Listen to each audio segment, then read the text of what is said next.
Have you ever felt kind of stuck in this weird spot where, on one hand, you have faith, you believe, but on the other, you're just wrestling with a ton of anxiety? Well, today we're going to dive right into that conflict. We're going to look at that gap that sometimes opens up between what we say we believe and, how we actually live and feel. And this is the million-dollar question, isn't it? If we claim to believe, if we have faith, why do we still feel like we're lacking that peace that's supposed to come with it? It's a huge question, and so many of us have been there. So let's try to unpack it.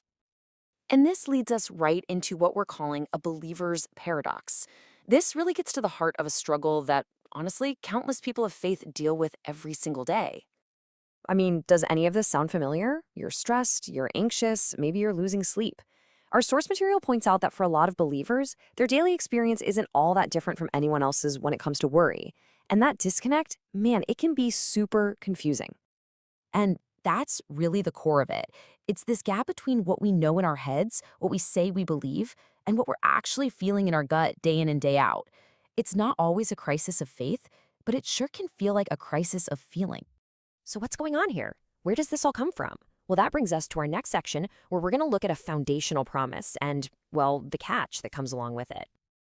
Okay, so first, the promise. The source we're looking at points right to Scripture, to Ephesians, which says flat out that Jesus is our peace. Notice it doesn't say he gives us peace, but that he is our peace. It's presented as this core, fundamental truth of the faith. All right, so this is where things get really interesting. If peace is a given, then why is it so hard to find sometimes?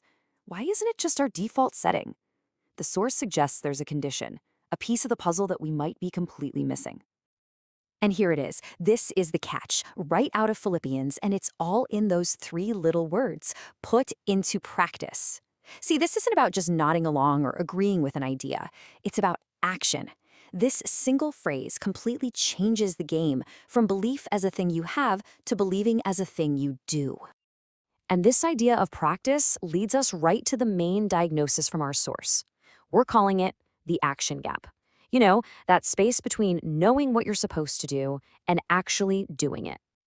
And this chart just lays it out so clearly. Look at the left side. You've got this passive belief. You show up to church, you pray for blessings, you wear the Christian label. But then look at the right. That's active discipleship. That's putting things into practice, living like a disciple, and really trying to align your entire life, not just your Sundays, with his will. And that's really the key word here, isn't it? Discipleship. It's not just a set of beliefs you hold in your head. It's an ongoing, active alignment of your entire life. It's about making sure your choices, your priorities, your actions, they all line up with what you say you believe. So here's the big takeaway, the real light bulb moment from this. Maybe, just maybe, the anxiety we're feeling isn't a sign that our faith is weak. What if it's a sign that our faith is just inactive? Like it's a belief we've kept on a shelf instead of taking it out on the road with us. Okay, so if that's the problem, what's the solution? How do we close that action gap? Well, that brings us to our final section, and it's all about finding that peace we've been talking about, not by worrying more, but through practice. And the idea the source puts forward is actually beautifully simple. It's a shift in focus. Think about all that energy, all those hours you might spend just turning things over and over in your mind, worrying.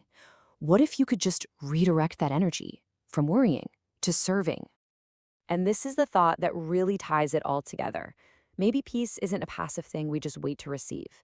Maybe it's a byproduct of an active life. It's something we discover in the doing, not in the stewing. It's found when we focus outward, on serving, instead of spiraling inward with worry. So we'll leave you with this final thought to chew on. This isn't about some massive overnight transformation, but just think about it. What is one small, simple way you could shift your energy from worrying to serving this week? The answer to that question might just be your first real step out of the paradox and into peace.